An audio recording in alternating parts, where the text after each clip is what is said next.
town was full of bevies of fresh who presented at court.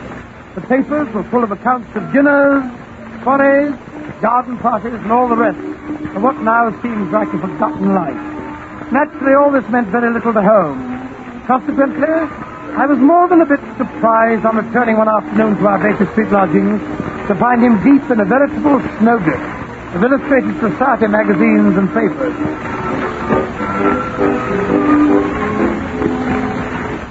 Watson, do you know about this man Damery? Damery? What Damery? Lord Damery, of course.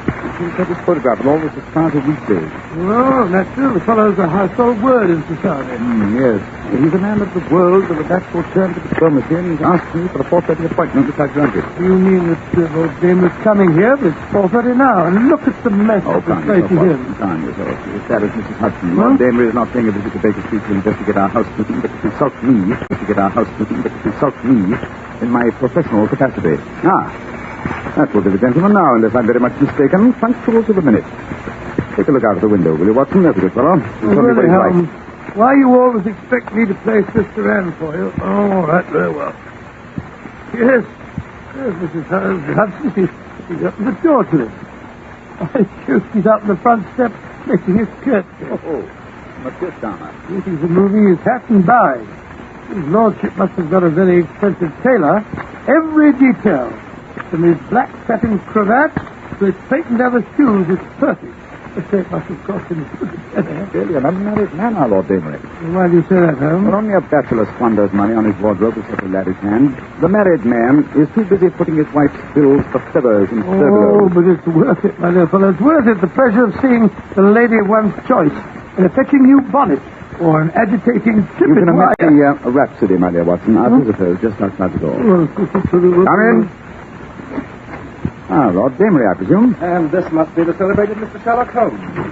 I'm delighted to make your acquaintance. Won't you sit down, sir? Watson, dump that encyclopedia off the other armchair, will you? Yes, I was hoping to find Dr. Watson. A pleasure, I assure you. Well, the pleasure is mine, sir. Yes, I'm truly delighted to find Dr. Watson present. His collaboration may be very necessary, Mr. Holmes. We are dealing on this occasion with one of the most ruthless individuals in all England. Oh, and who might that be? My sister, the Lady Alicia, widow of the late Earl of Devonham. You don't say. Yes, she has the well-known whim of iron. Anyone who crosses her in any way is in grave danger. You mean that she'd go as far as to poison them or knife them in the back? Ladies in high society, my dear Dr. Watson, have more subtle but nonetheless deadly ways of dealing with their adversaries. And for whom is the Lady Alicia sharpening her knife this time? Well, I suspect it's Miss Kitty Kissam. Kitty Kissam? You mean the delightful Kitty Kissam, the star of the Sweetheart of the Regiment? The same. And how did Lady Alicia's path happen to cross the charming Kitty's? Through my dunce of a nephew, Percy, who also happens to be Alicia's only son. Oh. He's become infatuated with this Kitty? He's asked her to marry him. And, quite naturally, his mother objects. No, that's the most startling aspect of the whole affair. As soon as I heard of the engagement, I rushed round, expecting to find Alicia in the midst of hysterics, or at least having taken to her bed surrounded with smelling salts. And such was not the case. No, on the contrary. She was sitting at her desk in the morning room, making out her list for a reception and musicale to be given tomorrow afternoon to honor Miss Kissam.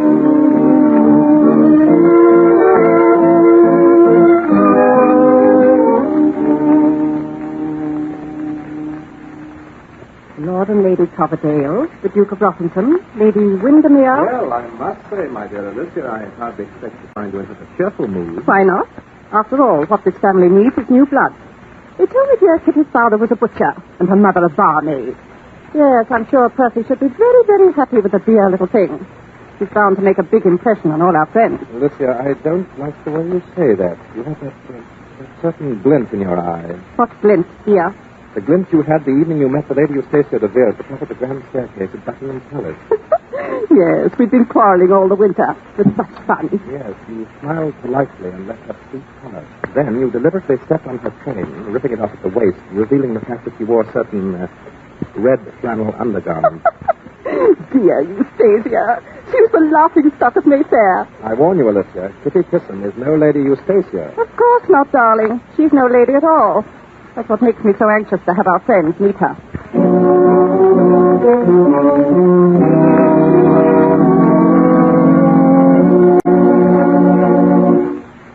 like a rather ominous situation, Lord Damery. By the way, do I gather that you have the pleasure of Miss Kissam's acquaintance? Well, that is, yes, in a way. We've partaken of a bottle and a bird several times, don't you know, after the theater. Kitty's really a dear little thing, in spite of her reputation. Reputation? Well, surely you've heard of her confounded pearls. I'm afraid I'm rather ignorant of the chit-chat of our metropolis. But everyone knows that she was given those dashed pearls by a certain Balkan king who spends most of his time in Paris. She wears them constantly, for luncheon, for tea, for dinner, in and out of the theater. I believe she even wears them in her bath. It's ostentatious, And what, they're a sort of trademark. Yes, I suppose you might call it that. It's the only evidence of bad taste I've ever known Kitty to indulge in. Bad taste? Well, confound it, man. You don't expect a woman to go flaunting her past about as if she were proud of it. Not even if it packs the theater? Oh, blast those clothes. I suspect that whatever my sister has up her sleeve concerns them. How? Well, for one thing, she insists I hire a private detective to keep an eye on them.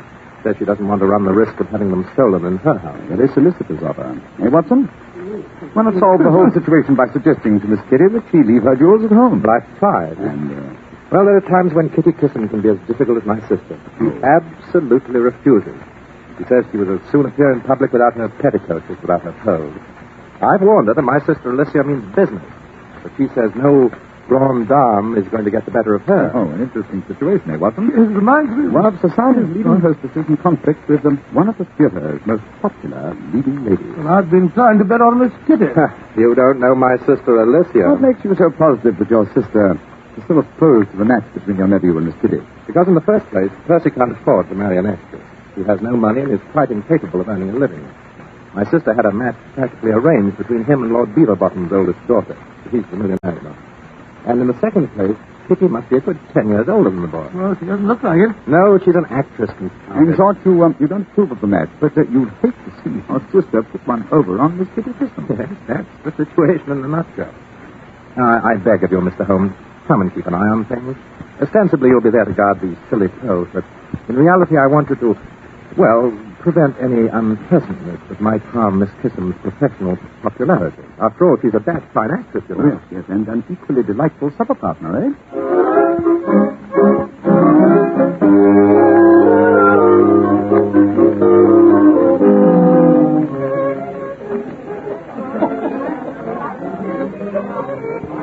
My dear, if anything awkward happens to Kitty, Miss Kissam, at this party of yours, I shall cut Percy out of my will. He won't get a penny from me. And then where would you be? My dear James, calm yourself. Anyone might think that it was you who'd become engaged to Miss Kissam instead of Percy. Besides, if Percy has to wait till you pop off, my dear, before he inherits the family wealth, I'll be dead and gone. You're too disgustingly young and healthy. It's no good trying to butter me up, Alicia. And I wish to remind you that it's not the family wealth Percy will inherit. It's my money, my own. I made it myself, and I shall leave it to whom I please. Of course you will, James.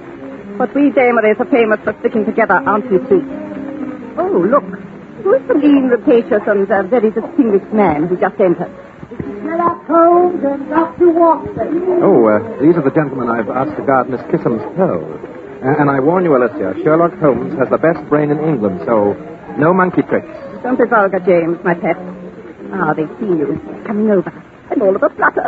Ah, Mr. Holmes, it's so good of you to be so prompt. The guest of honor is due at any moment. Good evening, Lord Dameron. James, my darling, haven't you forgotten something? Oh, yes. Alicia, my dear, may I introduce Mr. Sherlock Holmes and his friend and colleague, Dr. Watson? How do you do, madam? This is really delightful. I was just saying to Lord Damery, Mr. Holmes, that I had no idea a member of the police force could look so perfectly fascinating. I'm sorry to disappoint you, ma'am, but we are not members of the official police. We are merely amateurs of the not-so-gentle art of detection. How charming. How simply charming. Kitty Kissam. Oh, here's my guest of honor now. Judging by the rush in her direction, it would seem that quite a few of my male guests have already had the privilege of meeting her. Yes, you see, they no longer lock actresses up in a wardrobe trunk after the performance, lady. Yes, I see she's wearing her pearls. They certainly are magnificent. Almost as fine as mine, I should say. You don't suppose she insists on wearing them so consistently because her neck is too skinny? No one could ever suspect you were that man. Touche, Alicia. He had you there. Don't be unpleasant, James. Come along, Mr. Holmes. You too, Dr. Wilson? Watson. Oh, of course, to be sure. After all, if you're to stand guard over Miss Kissam's pearls, it's high time you made her acquaintance. Are you sure you wouldn't rather we kept an eye on yours? I imagine they must be quite as valuable. Yes, the Danbury pearls are handsome. It's a good thing James was never married, or his wife would be wearing them. But I fancy they're in no danger. I'm not in the habit of having them stolen, which is more than can be said of actresses nowadays, judging by what I read in the papers. But come, I feel very remiss as a hostess. Not that my guest needs to feel any need of me. Oh, how are you, Lady Coverdale? See what I mean, Mr. Holmes? Yes, the lady and Alicia certainly have a dagger up each of these. Yes, and one in each garter as well. Come along and meet Kitty. She's charming. I understand she bathes in nothing but milk. Ashes and milk. Oh, there you are, my dear Kitty. Looking younger every day. Perhaps it's because I'm happy. You must try it sometime. I want you to meet two friends that Lord Damery has invited. They're here to see that nobody steals your pearls. I'd die if anything should happen to them while you were at a party of mine. Oh, they've never been threatened before, Lady Elizabeth. Are your parties more dangerous than the others I go to? Oh, now, Kitty, easy does it. May I introduce my friends, Mr. Sherlock Holmes and Dr. Watson? Oh, no, this is wonderful.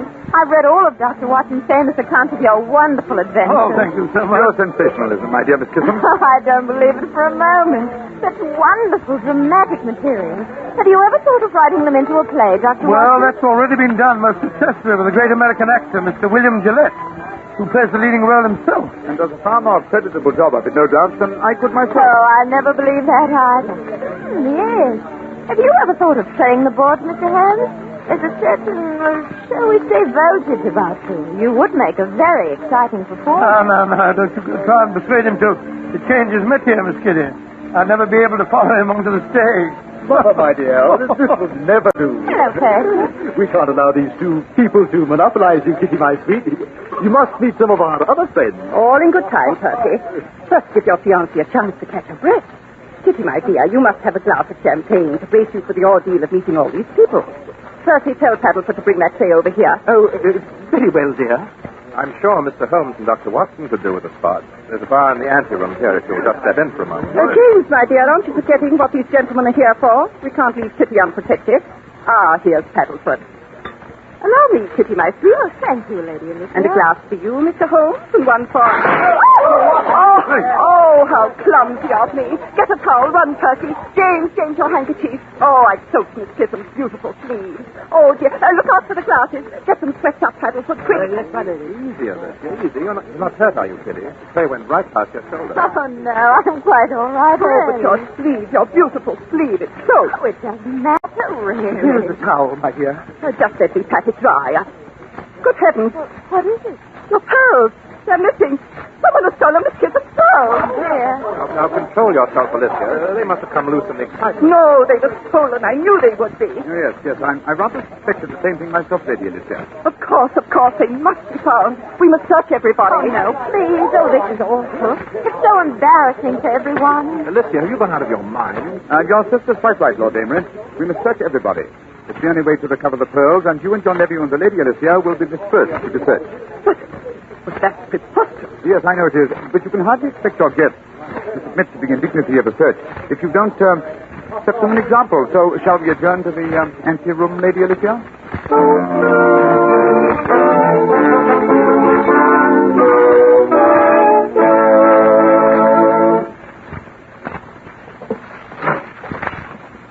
Well, here we are, Mr. Holmes. My sister, my nephew, and myself. Which would you like to search first? Suppose we allow Miss Kissam to choose. After all, it was she who lost the pearls. Oh, really, Mr. Holmes, I feel this is all so unnecessary. The pearls came loose in the excitement over the upset tray. They've probably rolled under a chair or rug somewhere. If we wait until the guests have gone, I'm sure we'll find them. Certainly not, my dear. Those pearls were stolen. There wasn't a chair or rug anywhere near us. Nothing but bare parquet floor and a lot of people. Yes, he's right about that, huh? Of course I'm right. There's a thief in my house, and I insist that the fact that he or she is probably a guest of mine should be no protection. After all, that necklace was given you by a certain royal personage. It's practically a historical relic. Yes, I know, but really, I'd much rather not have any fuss or commotion. Nonsense, my dear. We must find the culprit. Everyone must be searched. Bravo, Lady Alicia. Thank you, Mr. Holmes. And now that enough time has elapsed so that they will think that we've been thoroughly searched, suppose we call in the rest of the guests, one at a time. You gentlemen can search the men, and Kitty and I will search the ladies.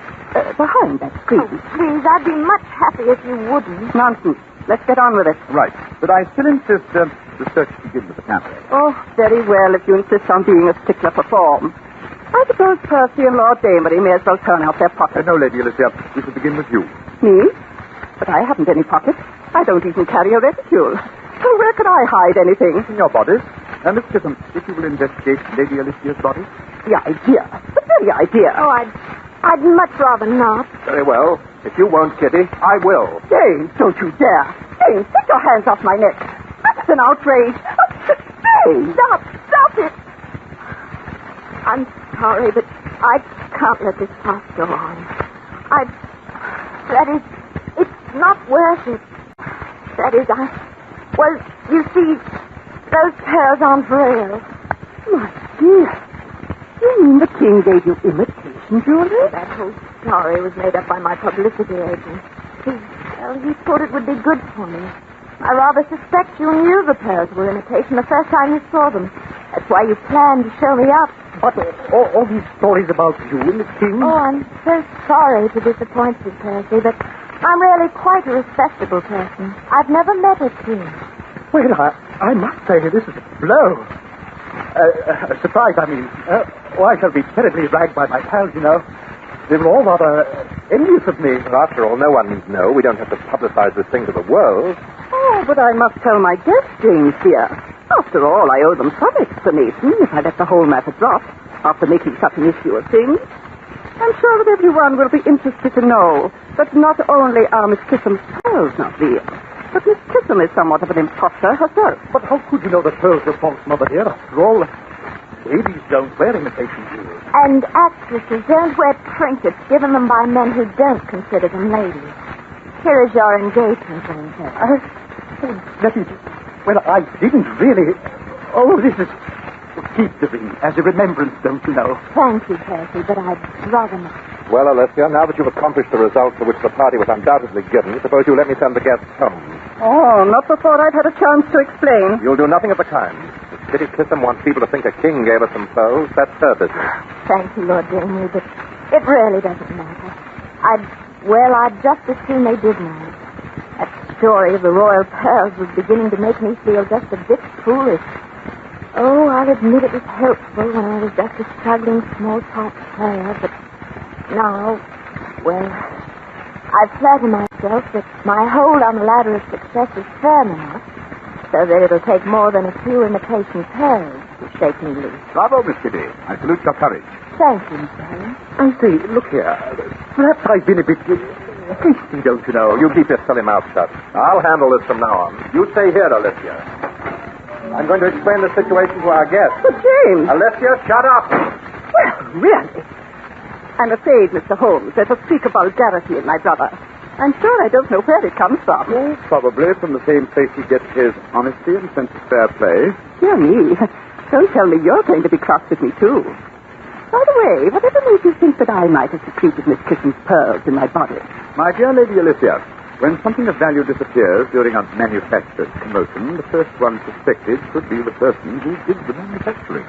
You mean, you thought that I upset the tray on purpose? Quite. But come, let us join the others, shall we? I think we've given Lord Damery ample time to make his explanation. Miss Kissam, if you will do me the honor. Watson, you may escort the Lady Alicia. Thank you. Thank you very much indeed. Oh, by Jove, here's one. Well, that makes 99. Here's two more. 100 and 101. I found 5 more, all in a little bunch. Oh, this is simply thrilling. So much more fun than hunting for Easter eggs. Well, that makes 106. James, what on earth are you doing? Hunting for pearls. Seems I was right in the first place. Miss Kissam's pearls weren't stolen. The string must have broken and strewn them all over the place. Any more? We've looked everywhere. I'm sure there isn't an inch we haven't searched. Then here you are, my dear Kitty. Allow me to return your pearls. Oh, thank you. But I don't understand. Tell me, Miss Kissam, Yes? how many pearls were there on your string?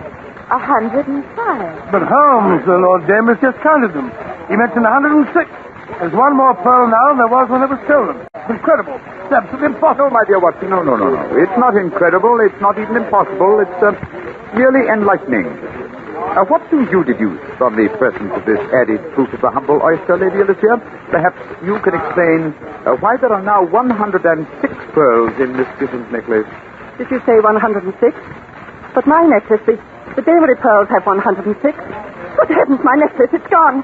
Someone has taken my pearls. Then may I ask, Lady Alicia, what pearls are those still hidden in your bodice? But those are Miss Giffen's imitations. James must have taken mine off my neck when he was threatening to search me. And now he's pulled this trick to get even with me. The string that broke are my pearls. She has no right to them. They are the Damery pearls. My dear Lady Alicia, there is one person who has a better right to them than yourself. That person, of course, would be Lord Damery's wife. Yes. Judging by the look in Lord Damery's eyes, Watson, wouldn't you say they've been handed over to the proper party? My Jove, yes. Elementary, my dear Holmes, elementary.